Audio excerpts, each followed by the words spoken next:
Hello, everyone, and welcome to the National Academy of Inventors ScholarShare webinar series. My name is Jade Stewart, and I am the director of the National Academy of Inventors. For those who may not be familiar, the National Academy of Inventors is a member organization comprising U.S.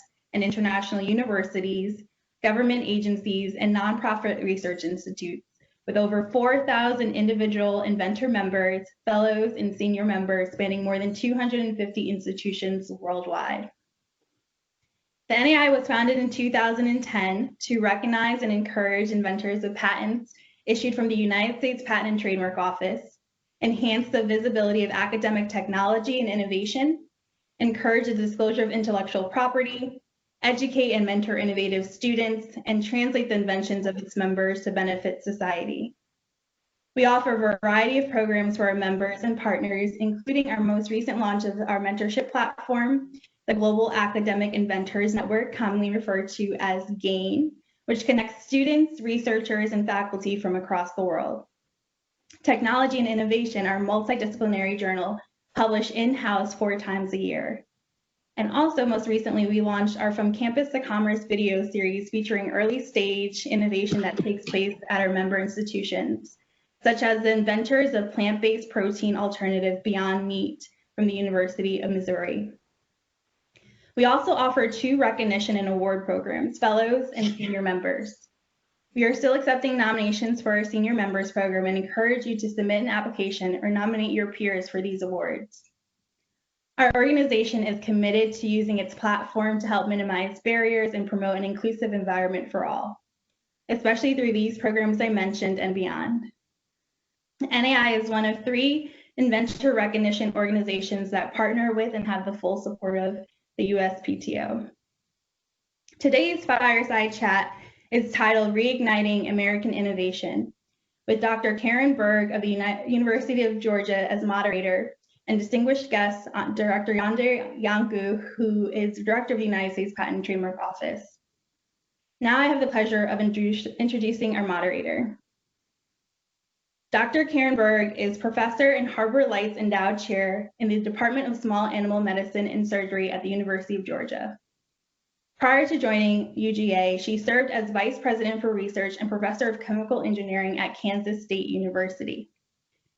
Honors to Karen include the Presidential Early Career Award for Scientists and Engineers, the inaugural Swiss AO Research Prize, recognition as Massachusetts Institute of Technology's TR100 Young Innovator, an American Institute for Medical and Biological Engineering Fellow, an American Council on Education Fellow, an International Union of Societies for Biomaterials Science and Engineering Fellow, a Biomedical Engineering Society Fellow, a U.S. Department of Defense Area of Hope Scholar, an American Association for the Advancement of Science Fellow, and an American Association for the Advancement of Science Lemelson Invention Ambassador. Dr. Berg is the inventor of record for 7 issued patents, with 2 patents serving as the underpinnings of a diagnostic small business. Karen is also a fellow and board member of the National Academy of Inventors. So please join me in welcoming Dr. Berg. Thank you. Thanks so much, Jade. Jade, if you haven't met her, serves as the director of the National Academy of Inventors. So I'm really excited to come to you today in a non-traditional fashion, specifically from Athens, Georgia, which is home of NAI member institution, the University of Georgia. And I'm incredibly excited to be a part of this event and to have the opportunity to introduce Director Andre Iancu and help launch the inaugural National Academy of Inventors USPTO Reignite American Innovation National Listening Tour. So it would probably be easier for me to share all the things that the director has not done, but I will stick to the plan because he has accomplished an enormous amount across a breadth of areas. First of all, he serves as the Undersecretary of Commerce for Intellectual Property and Director of the United States Patent and Trademark Office. In this role, he's leading and providing oversight to one of the largest IP or intellectual property offices in the world. He has more than 12,000 employees in that institution and an annual budget of over $3 billion. He also serves as the principal advisor to the Secretary of Commerce, both on domestic and international intellectual property policy matters. Prior to joining the USPTO, he was the managing partner and he was an intellectual property litigator.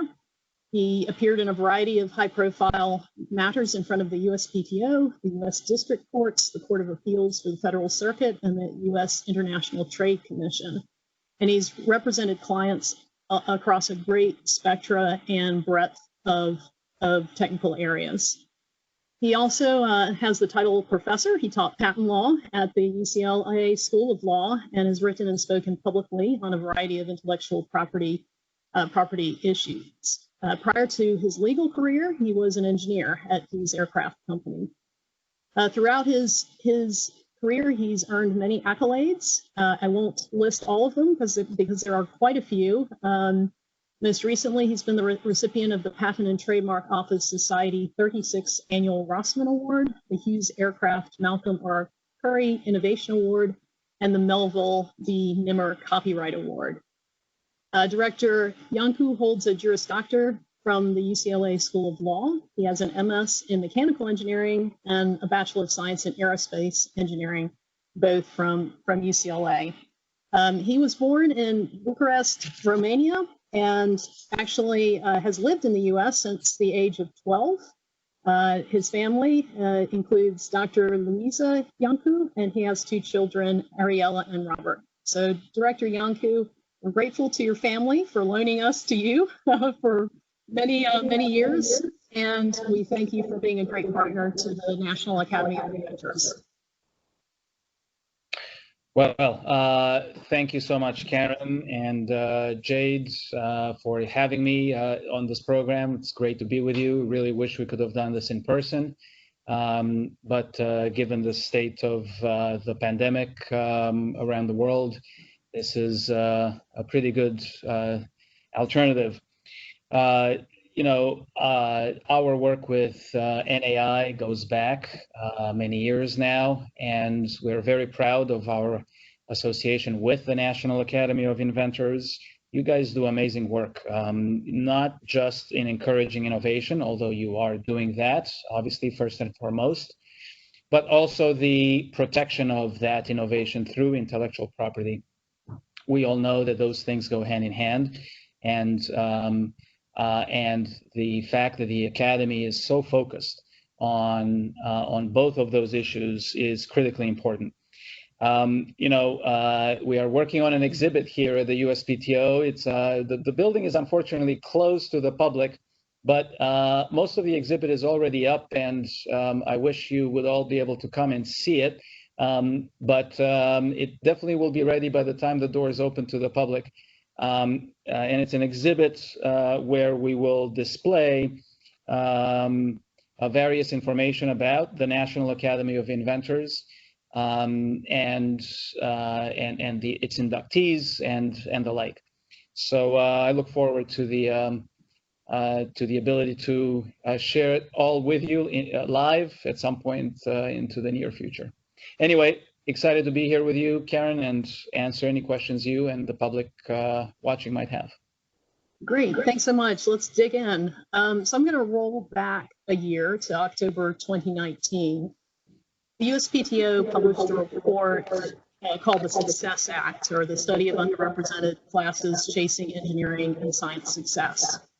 And so in that report, the USPTO identified establishing a national council, and it was specifically to expand American innovation as a way of having lasting impact on the inclusion of women and underrepresented groups in STEM fields, something we've been chasing on many fronts for a long while.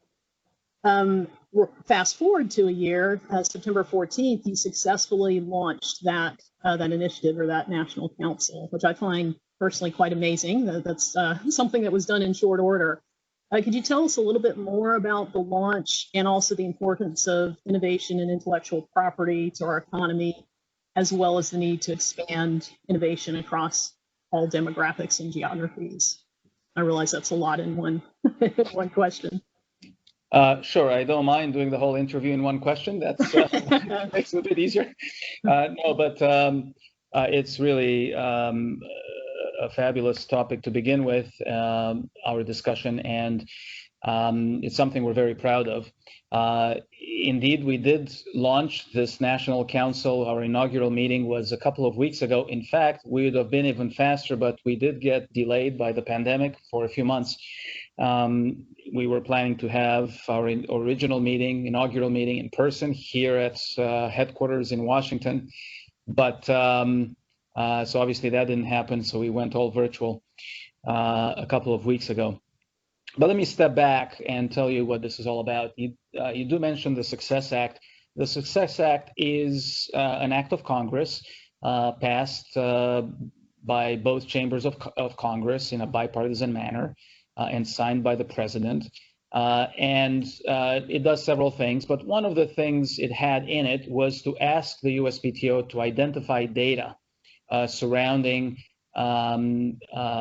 patenting in by underrepresented communities, women, minorities, veterans, and the like. So we did that. We provided a report in response to the Success Act in October of 2019. So that report, if you look at it, and I do commend you to it, it's on our website. It has a lot of interesting and good information on this topic.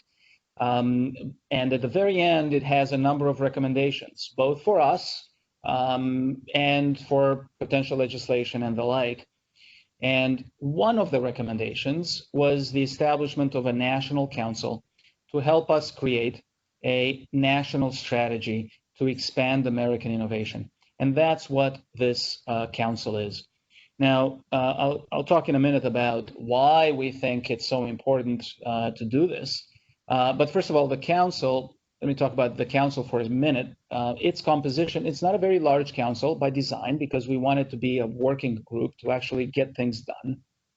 And it has members from government, industry, academia, and nonprofits, folks at the highest levels in their various institutions. So for example, we have CEOs of many corporations in various areas of technology, from biotech and biopharma to high tech and automotive, and many things in between. And we have presidents of universities. And as I mentioned, we have leaders, heads of certain relevant nonprofits. We also have some independent inventors and folks from the financial sector, because ultimately, when you want to commercialize something, you need to finance it in some way. Why do we need this? Bottom line is that innovation in the United States is highly concentrated. It's highly concentrated demographically. For example, we recently published another study from the USPTO called Progress and Potential. It's a study on the participation of women named on US patents. And what we found is that in 2019, women make up only 13% of inventors named on US patents. This is a bit of an increase. So this, from the prior report we did, which measured up to 2016. So we gained, a point or almost a point, but the progress is very slow. Bottom line, any way you look at it, 13% is not enough. It's not enough by itself, but especially we know it's not enough, given that we know that there are more women than that already in STEM jobs, in science and technology jobs.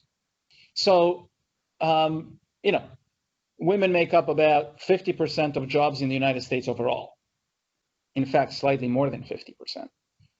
But only about 25% or so of the STEM jobs are occupied by women.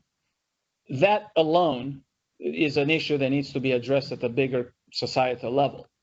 And there are many complicated factors.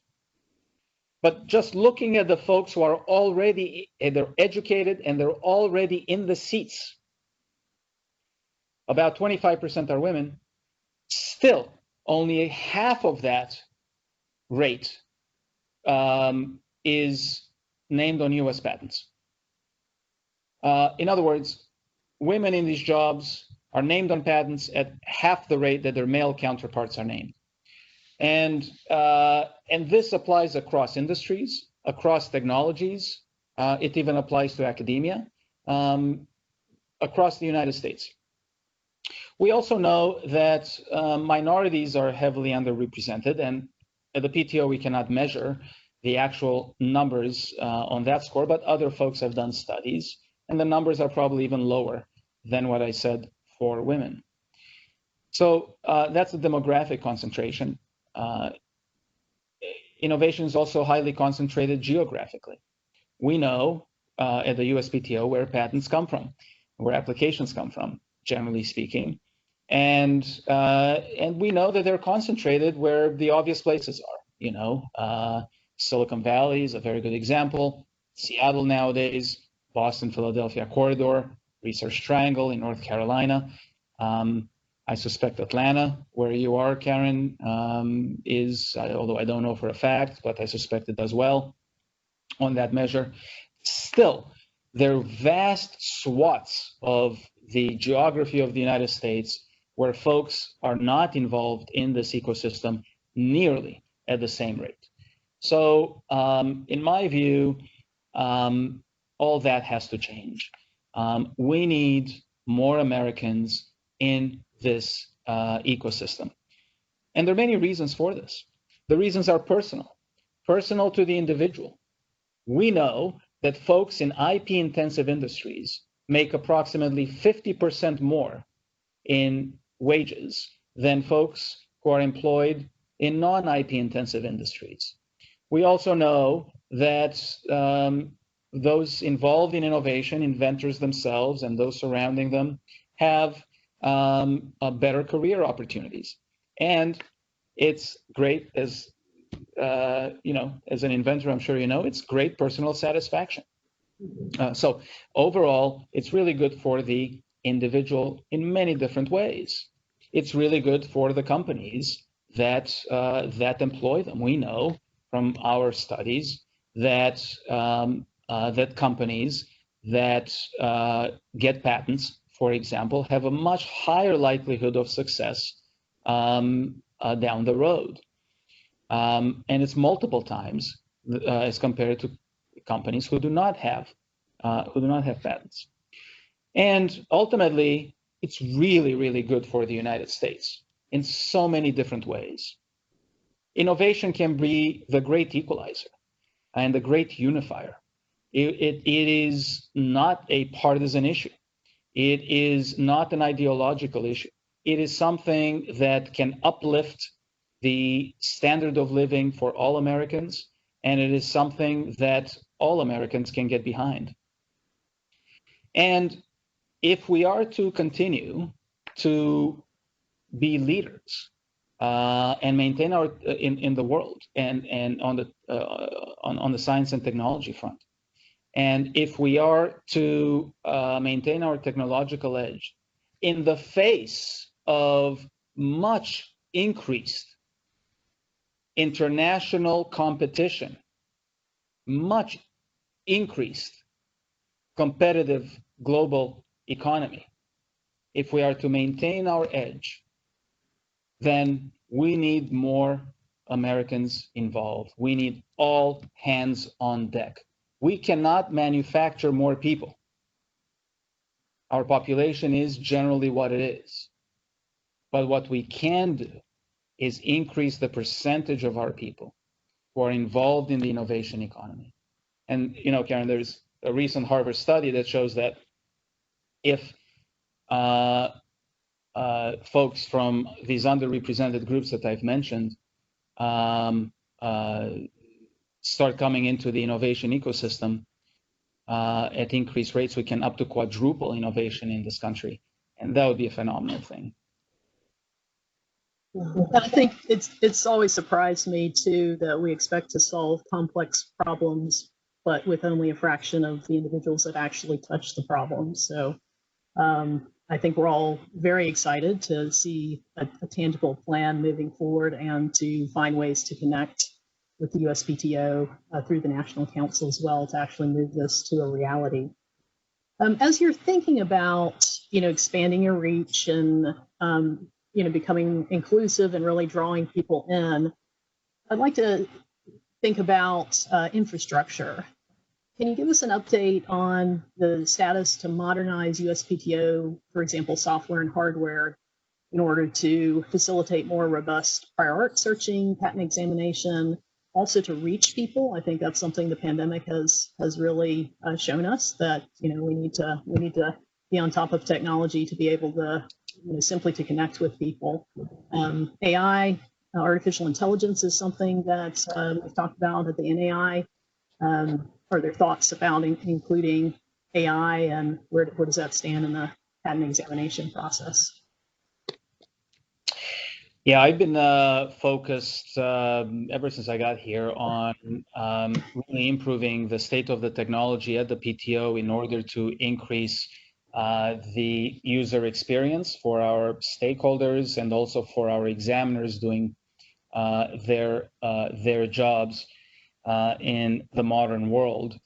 The fact of the matter is that I found the systems at the USPTO to, in many respects, be outdated and in high need for modernization. Perhaps this is not surprising for government institutions, but it's not something that we need to continue, especially at the Innovation Agency, which, as you can see behind me, is who we think we are.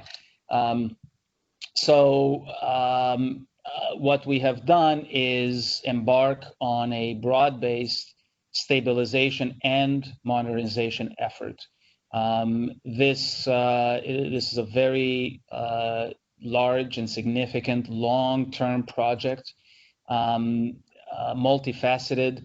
We don't have enough time today to go into all the details, but I'll mention a few things. First of all, it began with us hiring a new CEO, which has been here for a bit more than a year now. We have changed the servers, the underlying servers for the main patent processing system, for example. They were so old, Karen, and what we have now, far more stable, 1,000 times faster, far less prone to failure and the like. The other thing we're doing that is, so we're continuing to modernize the actual hardware itself. What the other thing we're doing, which is really important, is to create backup systems, failover systems at remote locations. We're in the midst of that. We already have done a good chunk of that work, and we're looking to finalize the majority of that work over the next year. We're also looking at moving a bunch of our systems to the cloud for so many reasons that really go towards stability and just overall maintaining a constantly updating and modern system. So there's a lot of work that goes into all of this that's ongoing. There's no question that there will be glitches along the way, perhaps, or issues to overcome, like with anything when it comes to IT modernization, but we're going to stick with it, and it's something that's really important for the agency that we resolve. You ask about artificial intelligence. It's really important for our examiners to use the latest and greatest and best tools to do their work. We live in a world that has seen an explosion of publications. And, this, folks in academia know this better than almost anybody else. How much more is being published now, just overall, as in the past. The other thing that's happening is that there is this explosion in publication has gone global. Every country is doing this nowadays. Just to put some things in perspective, take China, for example.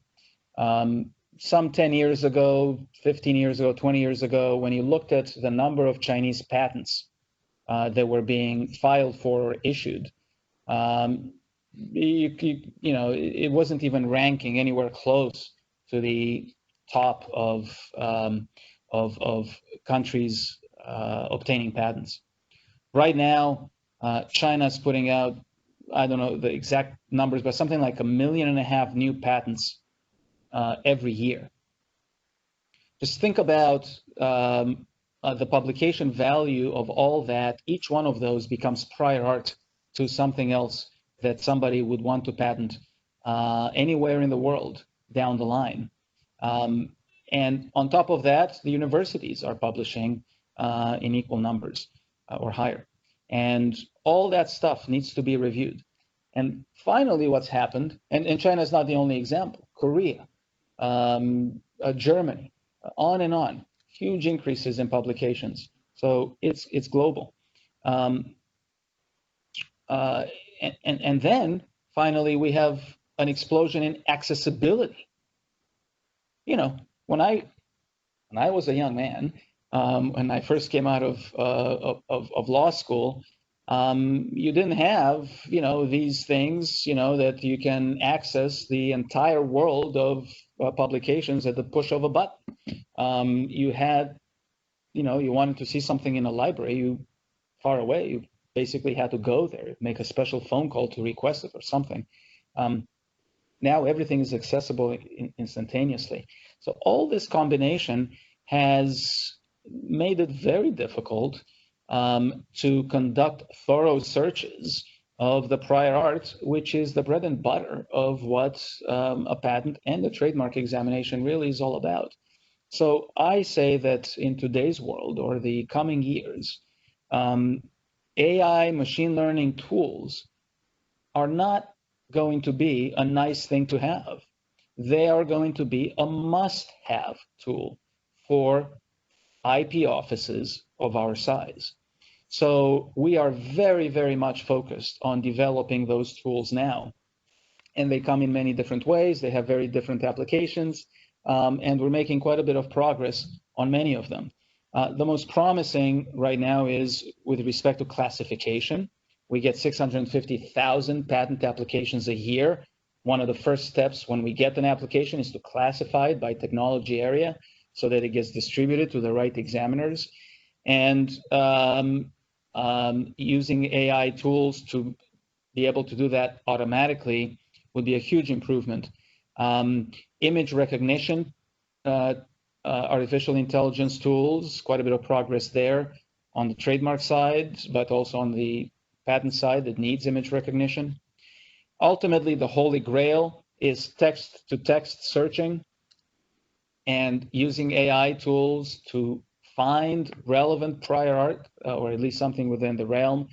A lot of progress being made there. I think that's a bit of a longer term project, but it's still within reach now.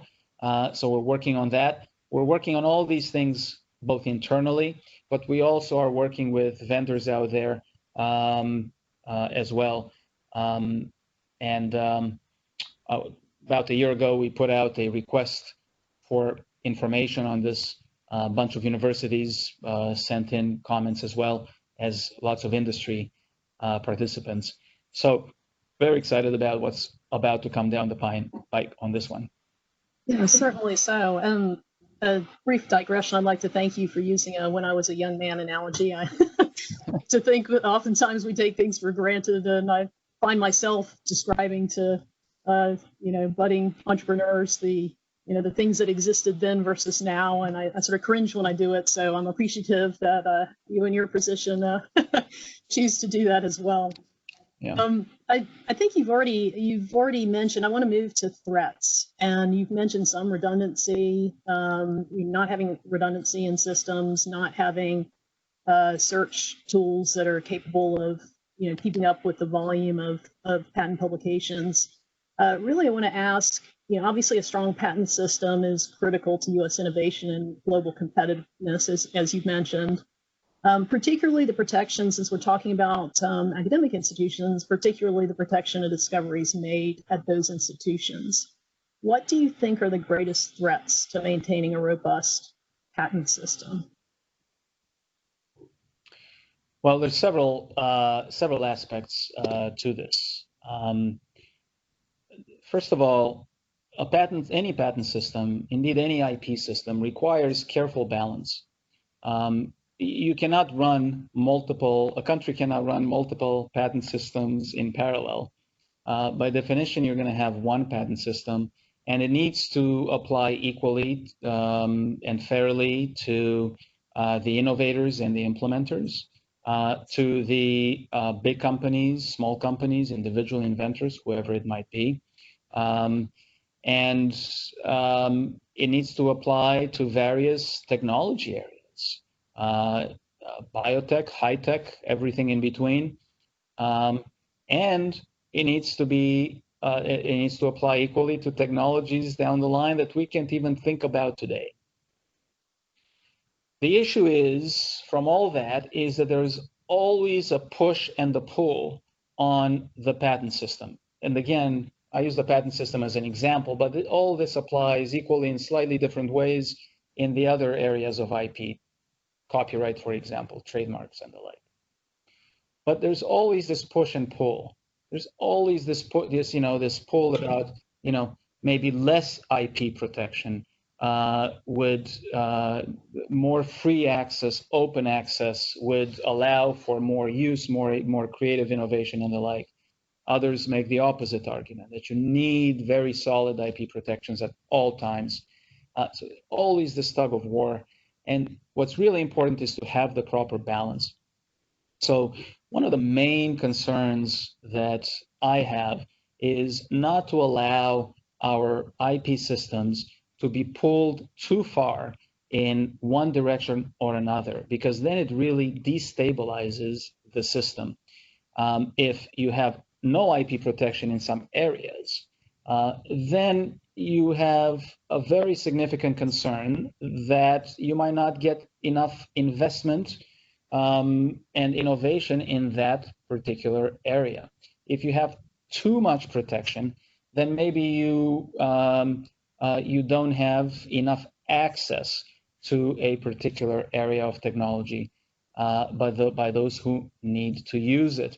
So there always has to be this balance, and we have to be jealously guarding that balance. And I've been working since I got here constantly on this issue, and it's something that the folks in the IP fields need to work at always, constantly, and forever. You're never going to say, okay, mission accomplished. You always got to make sure that the balance is maintained and avoid the push and the pulls to the extremes. So that's really important. Clarity, predictability, certainty is really important. And when an important area of law is muddled up, then and clarity is diluted, then you risk weakening the entire purpose behind the IP system. I'll give you a very good example in the patent field. Is Section 101 of the patent law, patentable subject matter, something that is really important in your particular area, Karen, when it comes to diagnostics and the like. So, Section 101 of the Patent Code was written in 1790 or 1793 by Jefferson and Madison. That language has been around for a long time. We got along with it just fine. People generally knew what it was for a long time. Well, over the past decade or so, a series of court decisions has created certain a significant level of ambiguity in this area. So that creates a significant concern. Think about it. If you don't know for sure if whatever you're inventing in a diagnostic area of technology, for example, medical diagnostics, if you don't know that what you're inventing will ultimately be recognized as protectable within the patent system, you might choose not to invest your time and resources in those areas. Some of these areas of technology are very capital intensive. Medical diagnostics in particular is a very good example. And if you don't know that what you're doing will be protected down the line, then you might choose to put your money and your efforts elsewhere. So that's very problematic. We have worked a lot from the USPTO side over the past few years to clarify that area of law. And I think what we have done with our 2019 examination guidelines has achieved its purpose. We know that uncertainty of examination within this area of law has decreased by 44% in the past year alone. But there's still uncertainty on the court side, which is an independent branch of government. And that's going to permeate. So that is something that we have to be very careful of, and it is a potential area of danger within the IP system if it doesn't get corrected sooner than later. We also have to be very, very mindful of international attacks on our IP systems. We have to be very mindful that, putting it bluntly and simply, folks should not steal our IP. And there's a lot of activity that this administration has undertaken to try to reduce that, and make sure that systems are in place where our IP, the IP of our companies doing business overseas, is respected and protected. And finally, as I said at the very beginning, we must have more Americans involved in the system. I think it is an area of danger for us if we continue down the path where we're competing internationally with one hand tied behind our backs. We need all Americans to have equal opportunity in the innovation ecosystem, and well beyond that, to be enabled both educationally and with support from their respective companies to be able to participate. In my view, a bunch of these issues that I've mentioned are issues of national security, national interest down the line. So this is a multifaceted question that you've asked here, but the issues are so important at a very high level.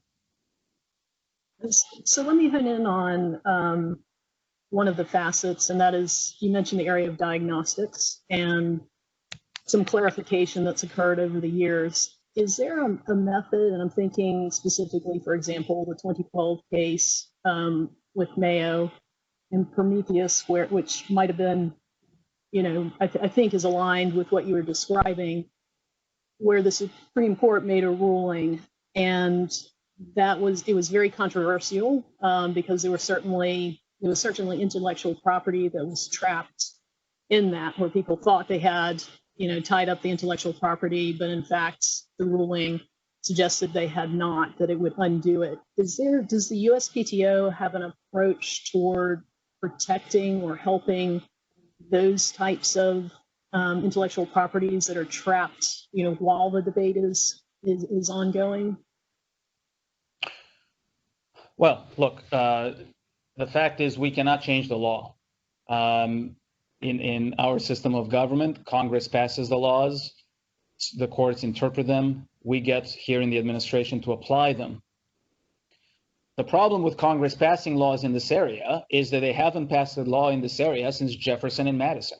And I'm not kidding about that. The actual words of Section 101 are identical, word for word. to what they wrote in 1793 with very, very few exceptions that are not material. Those guys were brilliant. There's no question about it.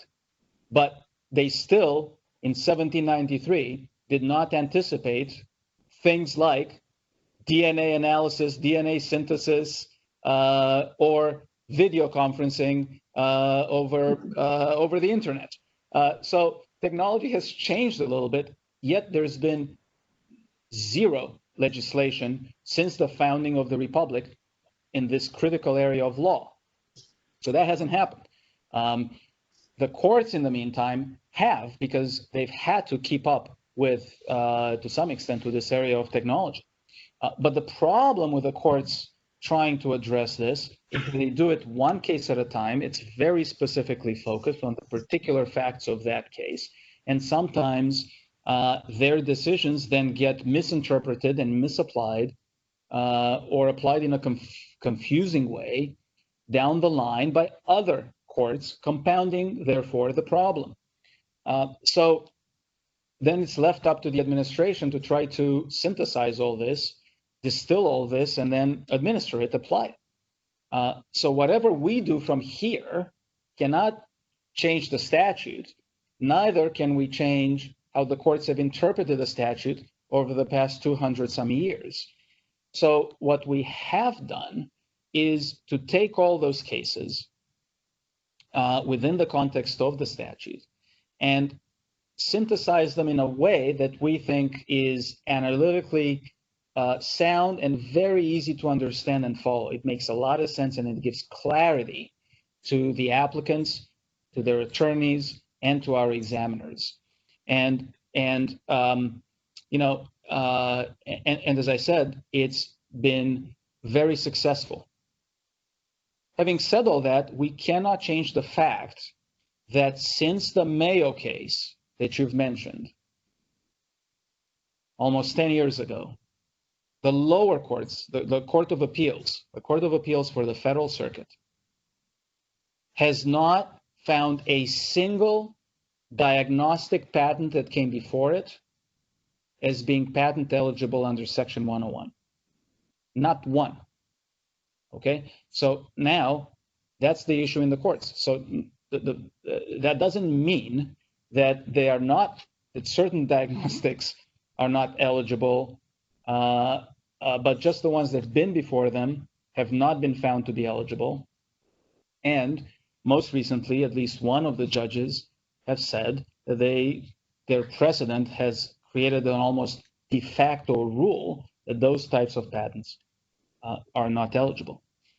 The best we can do from the PTO is apply that body of law in as consistent of a manner as we possibly can, in as clear of a manner, as transparent of a manner as we can possibly do it.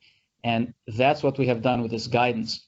As I said, this guidance shows, based on a statistical study done by our chief economist, it shows that the uncertainty in this area of law for us has decreased by 44%. It's gone to levels that are even lower than they were prior to this case that you've mentioned about 10 years ago. And that's a great thing.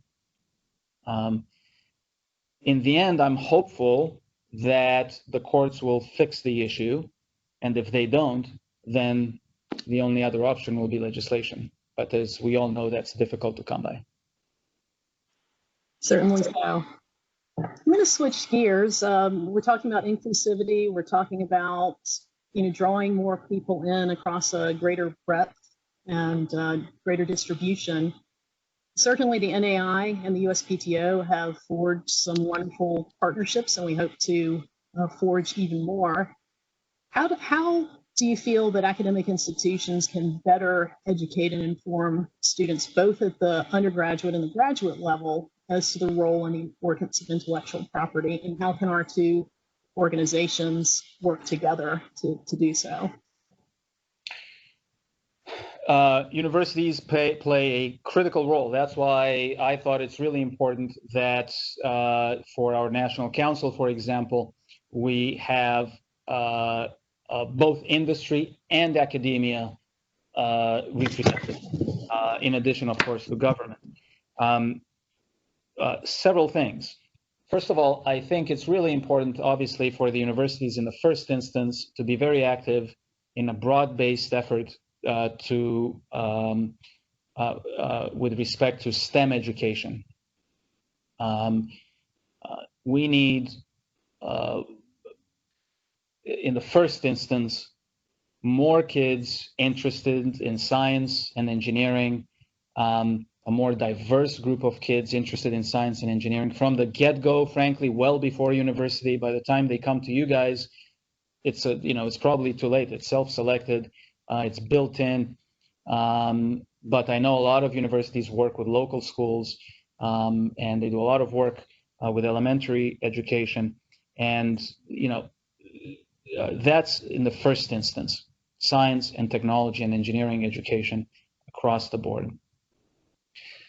But in addition to this, there needs to be a culture of innovation that is advocated for within universities. And I think many universities now already do this. There is a lot of innovation that's going on in the science labs, in the engineering labs across the board, which is really good to see, and it needs to be encouraged and supported in a broad-based way. The place where I think we're still lacking is at the next step. Look, everybody agrees that innovation is good. I think almost everybody agrees that innovation is good for the individual, the institution, and the country. Nobody's saying, we should have less innovation, or we should have fewer inventors. I don't think anybody's saying that. So there's broad-based agreement on that, and we need to keep encouraging it. Where there is a gap is when it comes to intellectual property. So in addition to innovation education, we need IP education, and they really go hand in hand. They go hand in hand in this country from the beginning, from the founding of the Republic. There is a reason that the IP clause is in the Constitution itself. Karen, that the word right, as in rights, exists in the body of the Constitution only once. The body of the Constitution without the Bill of Rights and without the amendments. The word right appears only once, and that's in the IP clause. Writers and inventors are entitled to their exclusive right. They put that right into the Constitution, and it's been part of our system from the beginning, and it's the engine that's enabled our unbelievable success over the past couple of 100 years. There needs to be that connection made between what IP provides and what everybody agrees on, which is innovation. And we can talk a lot about what it is, in fact, that IP gives you and why IP enables innovation and why you probably cannot have sustained innovation without a robust IP system. But that needs to be taught to people in a broad-based manner. So I think universities can do a better job at having IP, incorporating IP into their curricula, into their coursework, and just overall into their culture of innovation in a broader fashion. Universities are also a phenomenal resource of role models and mentors. By definition, the professors, the scientists who are already on your rosters are remarkable folks who have accomplished and continue to accomplish incredible things. That can be parlayed into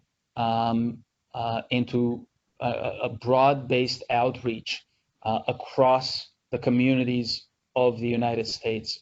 I'll give you an example. Obviously, you yourself, Karen, I don't want to speak about present company, but you're an amazing role model yourself with everything you have accomplished. But let me give you an example from current news, current events. For the first time in history, there's an all female team that won the Nobel Prize in chemistry for CRISPR technology. By the way, they have patents as well, and they're university professors. What amazing role models! Every child should know about these people. There is no excuse. And I would like to have a survey. What percentage, it's already been, I don't know, 2 weeks. It could have been just 2 days. I would ask the same question. What percentage of children at every level, kindergarten on up, knows about this all-female team that won the Nobel Prize in chemistry? The next day, every science teacher should have featured these scientists. Why?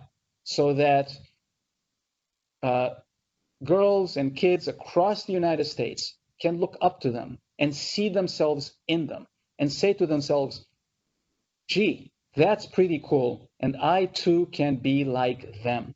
There's such an amazing opportunity we have here to put all these folks out, for our next generation to emulate, folks that go beyond just, sports stars and athletes and musicians who are great, and they have their own role to play, but it would be great if the next generation also saw scientists, engineers, and inventors as role models as well.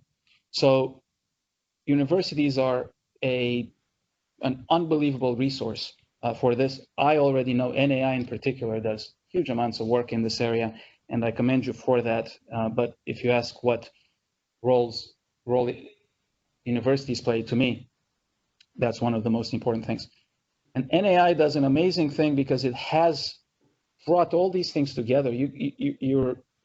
This group has seen this issue and is combining innovation, intellectual property, and outreach to create a culture of IP and innovation that's so important.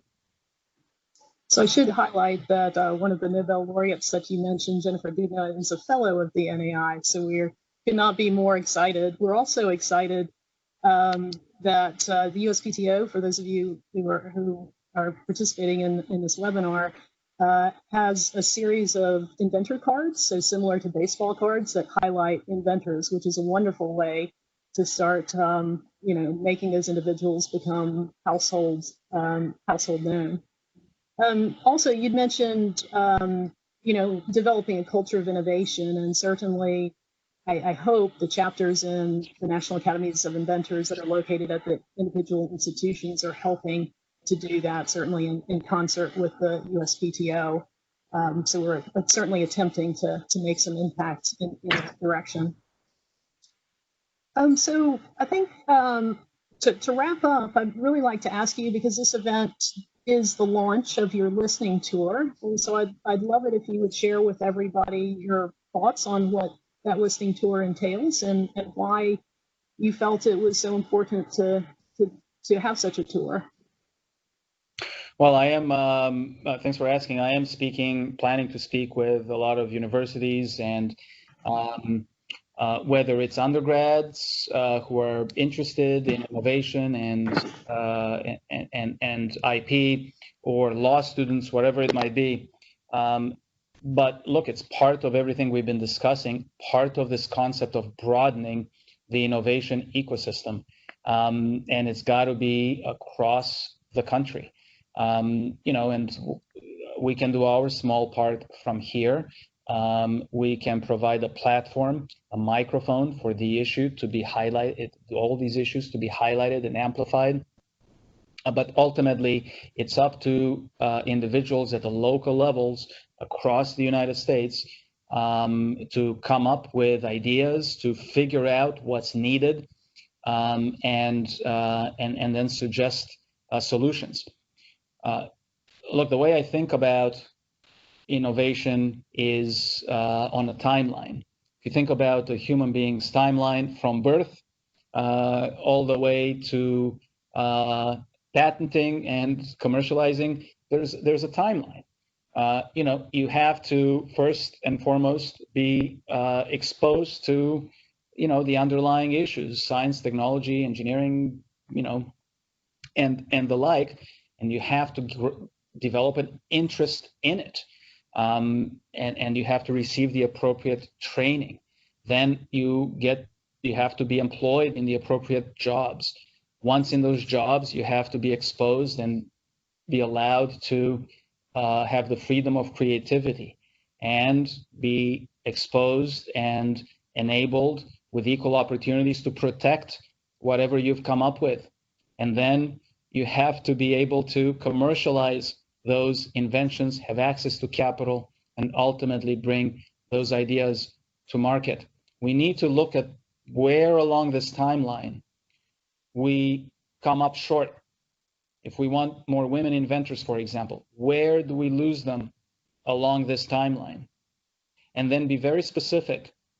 What do we have to do at every one of these particular points where we've lost individuals? What do we need to do to stop that leakage or to encourage more people to come in and or stay in at each one of these levels that we have identified? In some areas and at some points along this timeline, we might be doing great work. And then we say, okay, maybe there's not much to do there. But in some of these other areas, maybe more needs to be done. What I want to hear from folks such as yourself, members of NAI, is, and what the National Council that we created, what the council wants to hear, is what are your ideas? Where do you think we come up short, and what do you think needs to be done specifically to improve our performance as a nation at these various points? So the whole concept is that we need a lot of input. You can send input to our website. We have an NCEAI website at uspto.gov. You can speak with anyone from the National Council, which is also listed on our website. You can speak with me or any other staff member at the USPTO on this issue. So in the end, we're going to collect all these ideas and see if we can synthesize into a set of recommendations. And given your speed in putting together a national council, I feel that this is a very earnest effort and well worth input from all. I will mention one of our audience members gave an example of input, and that is the comment was that early career faculty often have to choose between publishing and intellectual property generation in order to meet the demands of tenure. So certainly the NAI is attempting to partner with the USPTO and other organizations to change that mindset and really expand the thinking that scholarly activity includes intellectual property development. Not to give a direct answer to that specific question, but I will say that the word patent means to lay open, and the patent is itself, by definition, a publication. I'm writing that down because I like that, to lay open. So we'll have to use that. So this event has been the teaser, really, for the listening tour that Director Iancu will be undertaking. And so I invite you to visit the website, as he suggested, also to ponder extending an invitation to him. I certainly extend one on behalf of the folks in Athens and the innovation community here, University of Georgia. But it really is an opportunity that if we need to participate, we all need to participate and step up. He's obviously presented the many facets that he's engaged in and the ways he's been moving this forward. The logo for the National Academy of Inventors is an image of the world spinning. And we say that innovation moves the world, and that is true, but it doesn't move by itself. It takes all of us to help keep the world spinning and moving. So with that, I invite you to consider how you might play a role in his listening tour.